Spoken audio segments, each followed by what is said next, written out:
राहुल गुज्जर जी, जयपुर राजस्थान से। राधे राधे राधे महाराज जी। महाराज जी, मैं 2013 से बुरी संगत के कारण बुरे काम करना शुरू कर दिया था, जैसे शराब पीना, लड़ाई लड़ना इत्यादि। लड़ाई के कारण मेरे एक पैर टूट गया था, रॉड भी डली। आज भी और कई केस मेरे ऊपर चल रहे हैं। 2 महीने से जब से आपका सत्संग सोशल मीडिया के जरिए सुनने लगा, जैसे मानो मेरे जीवन में चमत्कार सा ही हो गया। मेरी सभी बुरी आदतें धीरे धीरे छूट रही हैं। बस महाराज जी, आप मुझे बोल दो कि मैं आपका दोस्त हूँ, आपके साथ हूँ। हम पूरे जगत के दोस्त हैं भाई, आपके तो हैं ही, पूरे जगत के दोस्त हैं। बस इतनी प्रार्थना है कि दोस्ती निर्वाह करें। जब अच्छे कामों की तरफ कदम बढ़ाया तो बुरे कामों को अब दोबारा ना करें, जो जीवन में करते रहे। प्रण लें, नियम पूर्वक गंदे आचरणों का त्याग कर दें। जो कदम हम अच्छे मार्ग में चलाया, तो इसमें भी आपको दोस्त मिलेंगे घसीट कर बुरे कार्यों की तरफ ले जाने वाले। तो बुरे कार्यों को हम दोबारा ना करें। अब लो नशानी, अब ना नशे हो। आज तक गलती की, अब नहीं करूँगा। ये तभी हो सकता है जब नाम जप होगा। करते हो? हाँ, कोई अब नशा तो कोई नहीं करते। बहुत अच्छे, बहुत अच्छे। ये जो पुरानी गलतियां हुई हैं उनका प्रायश्चित नाम जप में ही सब हो जाएगा। नाम जप ही सारे पापों को नष्ट कर देगा, और जो सांसारिक फंस गए धीरे धीरे छूट जाएंगे। नाम जप करते रहो। भगवान बड़े करुणामय हैं। हम भगवान के सामने तो बच्चे ही है ना, और बच्चों से गलती होती ही है, और पिता क्षमा ही करता है। तो हम तो हम सर्व पापेभ्यो मोक्षयिष्यामि मा शुचा, भगवान कहते हैं। तो हमें भगवान का भरोसा रखना चाहिए और नाम जप करना चाहिए, और बुरा कर्म अब नहीं करना चाहिए, इससे डरना चाहिए। वो आप करके देख लिए, क्या शांति मिला, क्या शांति मिला। एक बेवकूफी। महाराज जी, आपकी वजह से ही तो जिसमें कभी लठ चलाए में हाथ तो हाथों से मार पकड़ा दिया। हाँ बिल्कुल। क्या पहले बहुत गुंडागर्दी किया है? हाँ हाँ, नहीं तो मार्ग है। अब अगर गलत मार्ग हो गया तो कोई भी गलत मार्ग में जितने आचरण हो सब आ जाएंगे, राक्षसी प्रवृत्ति आ जाएगी। और वही जब साधुता का मार्ग स्वीकार कर लेगा तो उसका अलग मार्ग हो जाता है। ये तो बड़ी कृपा है जो इन्होंने सुनकर अपने जीवन को बदलना शुरू कर दिया। महाराज जी, एक और समाधान चाहिए था। जैसे इस मार्ग पे आ गए, अगर यहाँ चलते चलते काफी समय हो गया और फिर वहां का संग प्रबल हो गया, तो फिर से जा सकते? फिर हाँ, जा सकते। ऐसा संभव है महाराज जी? संभव नहीं, ऐसा 100% है, 99 नहीं, ऐसा 100% है। तो इसका मतलब संग भी छोड़ना पड़ेगा? हाँ, संग, हरकत छोड़नी पड़ेगी। जो हरकतें हमको गिराती रही उनसे हमें बचना पड़ेगा। जब चिंतामणि वैश्या ने देखा कि बिल्वमंगल पूरा आसक्त हो गया है, अब उसके पास कोई संपत्ति नहीं बची, तो उसने धक्का बता दिया, धक्का मार के निकलवा दिया। और वो जी जान अर्पित किए हुए था बिल्वमंगल चिंतामणि पर। अब जिसे इतना समर्पित कि अपने ऐश्वर्य संपत्ति सब लाके दे दिया। वो वैश्या संपत्ति की होती, अब संपत्ति रह नहीं गई, और आसक्ति इतनी प्रबल, तो कोई पत्नी थोड़ी कि तुम्हारा निर्वाह करेगी। धक्का मार के निकाल दिया। जब कोई रास्ता नहीं रहता तो भगवान का रास्ता एक खुलता है। हृदय जब संसार से चोट खाता है तो उसे शीतलता भगवान के चरणों में मिलती है। तो किसी संत के संग से वो वैष्णव बन गए। कंठी तिलक माला और भजन, 1 वर्ष उनके आश्रम में रहे, थोड़ी शांति मिली, श्री कृष्ण मंत्र मिला। उनको लगा भजन ही करना है तो वृंदावन चल के भजन करें, भगवान के धाम में जीवन अर्पित करके वहीं भजन करें। अब वो रास्ते में चले तो एक देवालय था, सरोवर था, तो सोचा आज रात्रि यहां रुक लेते हैं। तो रुके, सुबह देखा तो बहुत सी लड़कियां, नौवधुएं देवता का पूजन करने के लिए भगवान के आई। उनमें से एक की मुखाकृति ठीक चिंतामणि जैसी थी।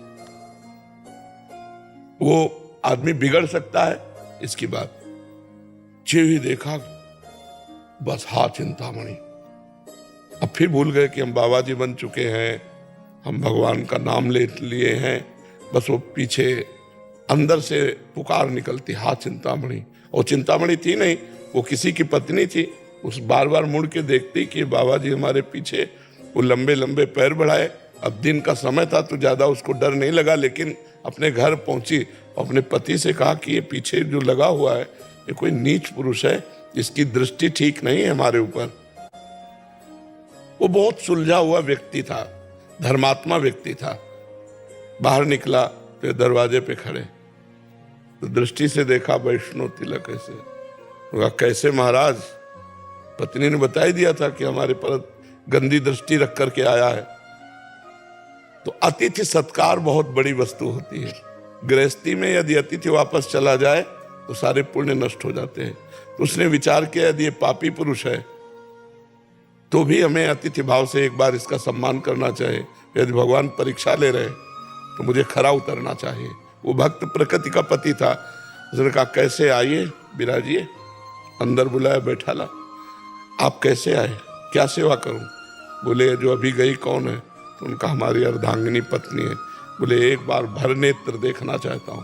बोले अवश्य अवश्य, ये आपकी मांग है तो मैं अवश्य पूर्ति कर। अपनी पत्नी से कहा आओ और इसके सामने खड़ी हो जाओ, और जब तक ये देख करके ये न कह दे जाओ तब तक खड़ी रहो। अब आज की पत्नी हो तो बिगड़ जाए, वो धर्मात्मा की धर्ममयी ही पत्नी थी। उनका जो आज्ञा, आई और अपना घूंघट खोला, खड़ी हो गई। बिल्व मंगल जैसे देखे। उनके अंदर जो बात आई वो बड़े जोर की आई कि अरे नेत्रो, तुमने फिर मुझे भगवान के मार्ग से हटा दिया। 1 वर्ष तक गुरुजी ने मुझे संभाला और फिर मुझे वहीं गिरा दिया। कहा कि एक काम कर सकती हो, मुझे 2 सुई दे सकती हो? तो ला के दे दिया। तो उनका हे भगवान, जिन नेत्रों ने मुझे आपके मार्ग से हटाया, आज के बाद ये संसार नहीं देख पाएंगे। और आंख फोड़ ली और चल पड़े। तो अगर हमारा पूर्वाभ्यास गलत है तो वो कहीं ना कहीं अगर हम चूक करेंगे तो हमको गिरा सकता है। आंख फोड़ ली और चल पड़े। तो रास्ते में ही भगवान उनको पकड़ लिया और वृंदावन लाए, और इतने बड़े महापुरुष हुए कि उन्हें बिल्व मंगलाचार्य कहा गया।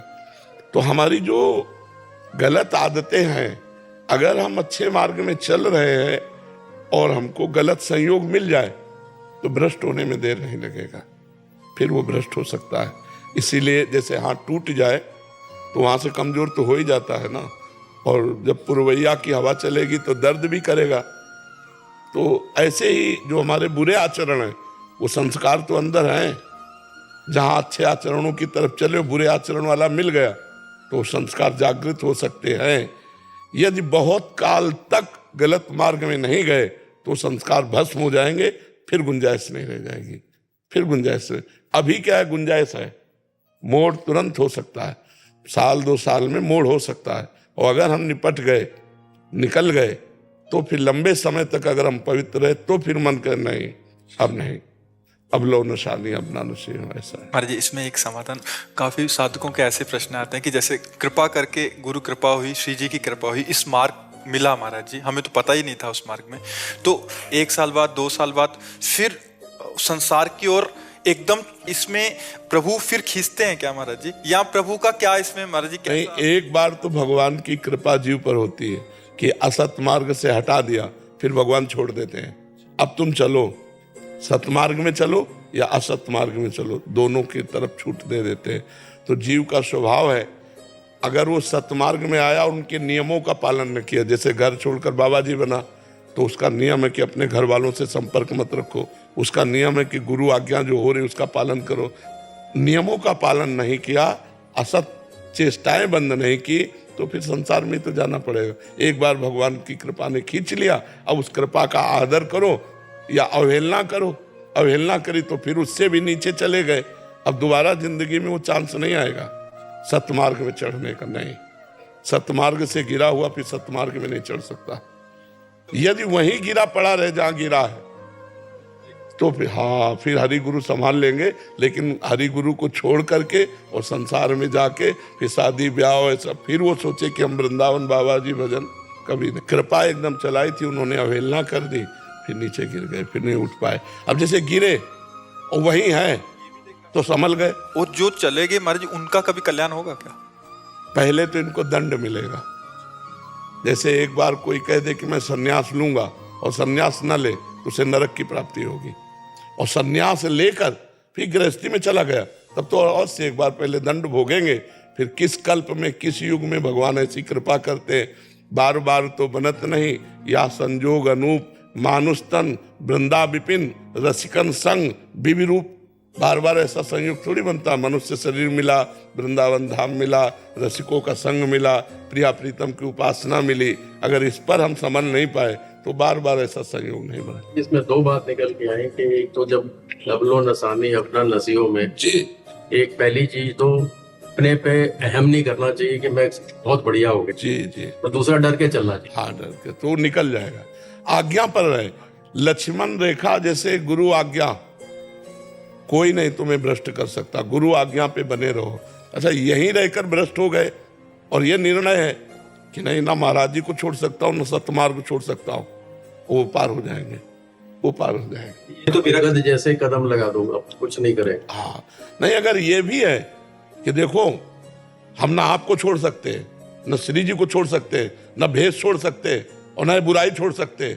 अब आपको छुड़ाना छुड़ाओ नहीं, हम बुरे मन के आपके पास, वो ठीक हो जाएगा, वो ठीक हो जाएगा, वो भगवान की कृपा से ठीक हो जाएगा। महाराज जी, ये कुछ ऐसे शरणागत भी देखे गए, प्रभाव से दीक्षा ले लिया, दिनचर्या रखिया, उसके बाद कुसंग हुआ, शरणागत मत छूट गया, फिर से उस विषयों में पड़ गए। महाराज जी, ये भी अपराध श्रेणी में आता है। महाराज जी, देखो, हम इसीलिए कहते हैं सहसा गुरु नहीं बनाना चाहिए, किसी के कहने से या प्रभाव से गुरु नहीं बनाना चाहिए। भूख हो गुरु की, गुरु की भूख कब होगी? जब भगवान के मार्ग में चलने की हमारी बात होगी कि हमें भगवत प्राप्ति करनी, हमें भजन करना है, तो हम अपने दिमाग से गुरु बनाएंगे, फिर उनकी बात मानेंगे। अब केवल फॉर्मेलिटी के लिए तो वो व्यवहार में जहाँ उनका कुसंग हुआ भोगों की, जहाँ आप गुरु आज्ञा का उल्लंघन करोगे, पाप करोगे, आपका मन हमारी तरफ आने का कहेगा ही नहीं। हाँ, काफी कहते हैं डर लगता है। हाँ, पापवंत कर सहज स्वभाव, भजन मोर ते भाव न काओ, जो पे दुष्ट हृदय सोई होई, मोरे सन्मुख आओ की सोई। उसको ये एरिया नहीं आएगा। वो अगर बिहारी जी के दर्शन करने जाएगा तो वो बीच वाली गली से जाएगा, इधर से नहीं आएगा। इतनी उसके अंदर डर, इतना उसके अंदर द्वेषात्मक भाव आ जाएगा। तो भगवान कृपा करें, आज्ञा पे चले और नाम जप करे तो मार्ग खुलता चला जाता है। महाराज जी, एक बार आप बोल दो कि आप मेरे साथ हो, आप मेरे दोस्त। हाँ, मैं आपके साथ हूँ, हर समय राधा नाम पकड़े रहो। गलत आचरण करोगे तो मैं तुम्हारे साथ नहीं हूँ, अच्छे आचरण करोगे, राधा नाम जप करोगे तो मैं तुम्हारे साथ ही हूँ। ठीक है।